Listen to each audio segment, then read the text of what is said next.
તમે આ ખેતરમાં ઘઉં વાવો છો તો એમાંથી કેટલા દાણા મળશે? 12 વર્ષના એક બાળકે વાવણી કરતા ખેડૂત પિતાને આ સવાલ કર્યો. ઈશ્વર બહુ દયાળુ છે, એક દાણાના 1000 દાણા ઉગાડશે. ખેડૂત પિતાએ શ્રદ્ધાપૂર્ણ જવાબ આપ્યો.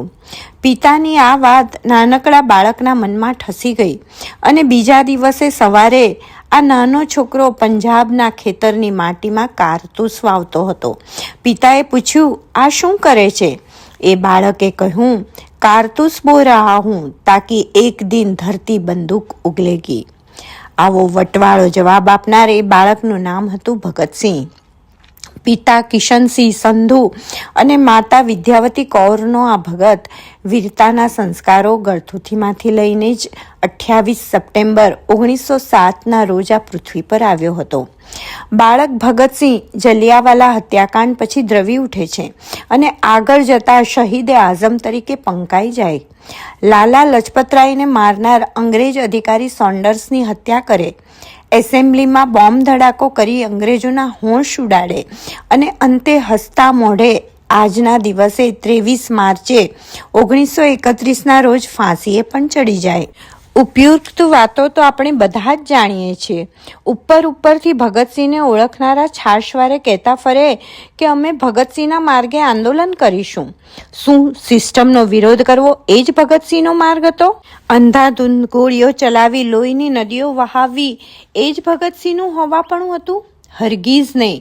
તો આપણે ભગતસિંહને ઓળખ્યા જ નથી. ભગતસિંહ બોમ્બ કે ગન લઈને ફરનારા માથા ફરેલ હિંસક વ્યક્તિ નહોતા. ભગતસિંહના ઓથેન્ટિક ફોટામાં એમના હાથમાં પુસ્તક છે, બંદૂક કે તલવાર નહીં. 23 માર્ચ 1931ના સાંજે 7:30 વાગે લાહોરની જેલમાં જેલર ખાન બહાદુર, ભગત, સુખદેવ અને રાજગુરુને ફાંસી આપવામાં આવી ત્યારે તેની ચંદ ક્ષણો અગાઉ ભગતસિંહ સામ્યવાદી લીડર લેનિન વિશે કિતાબ વાંચી રહ્યા હતા. આ ભગતસિંહ જેલમાં ડાયરી પણ લખતા હતા.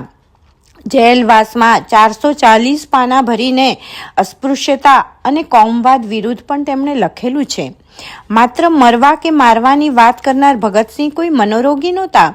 કોઈ નશો કરીને આ તમામ ક્રાંતિવીરો બોમ્બ ફોડવા કે બંદૂકો ચલાવવા નહોતા જતા. કોઈ ભૂખમાંથી કંટાળીને દેશ સેવાના નામે પેટીયું રડવા પણ નીકળેલા તકસાધુઓ પણ નહોતા.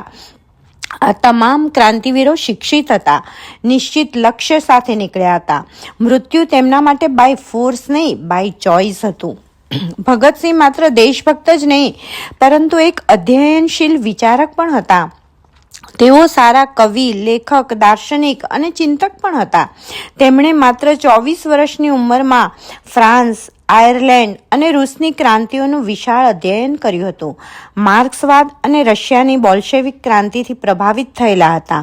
તેમણે 6 એપ્રિલ 1928ના કીર્તિ મેગેઝિનમાં લખેલું છે કે ભારતના નવજવાનો ટર્કી, રશિયા કે જાપાનના યુવાનોના સંઘર્ષ કે દેશપ્રેમ વિશે જાણે છે. આપણા યુવાનો શું કરે છે? કોઈ અમુક ઝાડની ડાળી કાપી જાય તો લોકોની ભાવનાને ઠેસ લાગી જાય છે. તાજિયાના પૂતળાનો ટુકડો તૂટી જાય તો એકમેકના લોહીના પ્યાસા થઈ જાય છે. આપણી વિચારધારા સંકુચિત દાયરામાં કેદ છે જ્યારે દુનિયાના યુવાનો આંતરરાષ્ટ્રીય સ્તર પર વિચારે છે. આ ભગતસિંહના દેશના યુવાનો માટેના વિચારો હતા.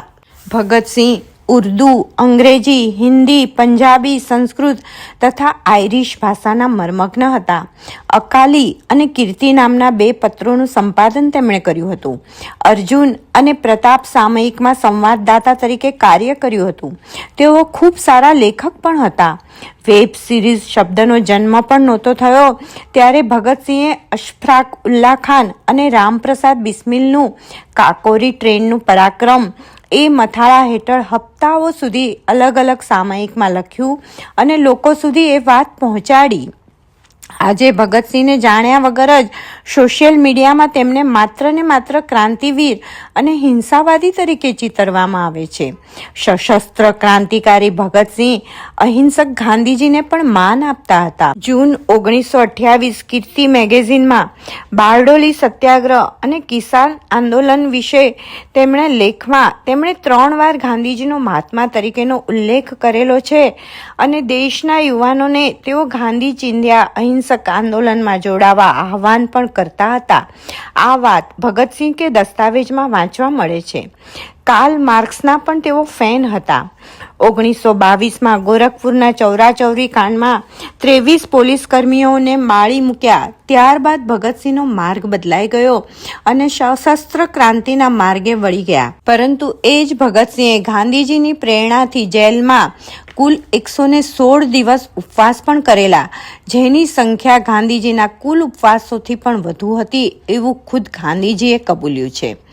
ગુલામીના એ અંધાર યુગમાં ભગતસિંહને જે યોગ્ય લાગ્યું તે એમણે કર્યું. ભારતનો કોઈ ધર્મ હત્યા કે આત્મહત્યા કરવાની છૂટ નથી આપતો અને તેથી જ કદાચ ભગતસિંહે નાસ્તિક થવાનું નિશ્ચિત કર્યું હશે. લાલા લજપતરાયની હત્યા પછી તેમના પત્નીએ દેશના યુવાનોને બદલો લેવા પડકારેલા, એટલે ભગતસિંહ અને તેમના સાથીઓએ જનરલ સોન્ડર્સની અને ચમનસિંહ જેવા સિપાહીની હત્યાઓ કરેલી. હત્યા પછી ભગતસિંહે કહેલું, અફસોસ કે કેવા સુંદર જુવાનને આપણે હણી કાઢ્યો, હણવો પડ્યો, કારણ કે તે બ્રિટિશરોની ગુલામી કરતો હતો. ભગતસિંહે પોતાના લેખોમાં કબૂલેલું છે કે અંગ્રેજોની હિંસા છે તેથી સામે હિંસા કરવી પડે છે, પણ પોતે બેફામ માઇન્ડલેસ વાયોલન્સના સખત વિરોધી છે તે પણ તેમણે લખ્યું છે. બીજું, આજે એવું અર્ધસત્ય સમાજમાં પ્રસારિત છે કે ભગતસિંહની ફાંસીને રોકવા ગાંધીજીએ કશું જ ના કર્યું, પણ ગાંધીજીએ લોર્ડ ઇરવિન સાથે કરાર કરેલો અને ઇરવિને ગાંધીજીને મૌખિક રીતે હા પણ પાડેલી, પરંતુ લીગલી ફાંસી રોકવા માટે અપરાધીએ ખુદ માફીનામું આપવું પડે. ગાંધીજી અને નહેરુએ ભગતસિંહના પરિવારને ખૂબ સમજાવેલા, પણ ભગતસિંહે માફીનામાની ચોખ્ખી ના પાડેલી હતી અને તેથી તેમની ફાંસી થઈ. આ ક્રાંતિવીરોને એ સમયે કદાચ એવું લાગતું હતું કે પોતે જીવીને જે કામ નહીં કરી શકે એ તેમની ફાંસીથી જરૂર થઈ જશે.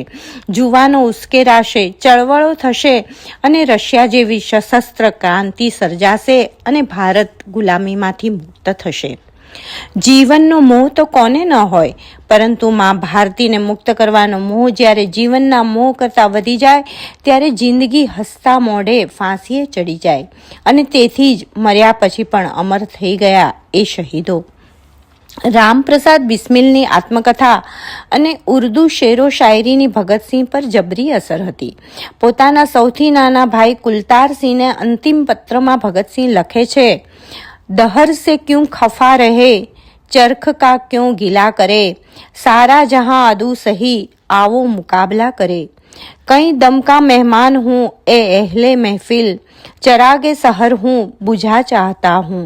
मेरी हवाओं में रहेगी ख्यालों की बिजली, यह मुश्त है खाक है फानी, रहे न रहे.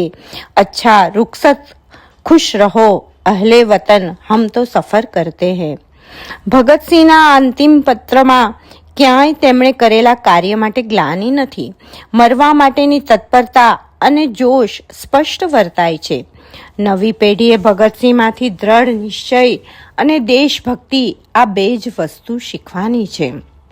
મા ભારતી માટે પોતાના માથાનું બલિદાન આપનારા ક્રાંતિવીરો કઈ કોમના હતા, કયા ધર્મના હતા, આસ્તિક હતા કે નાસ્તિક? આવા વાહિયાત પ્રશ્નો ઊભા કરીને ઉર્જા વેડફવા કરતા એટલું વિચારીએ કે ભગતસિંહે જેટલો પ્રેમ દેશને કર્યો હતો, આજે આપણે ભારતને એટલો પ્રેમ કરીએ છીએ?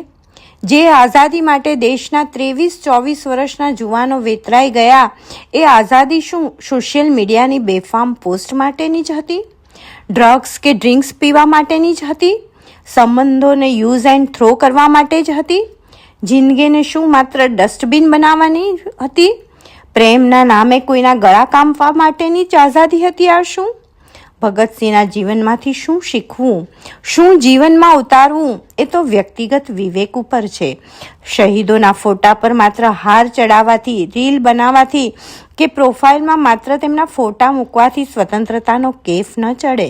તે માટે તો ભગતસિંહનું કાળજું હોવું જોઈએ અને ભગતસિંહ જેવી દેશદાઝ હોવી જોઈએ.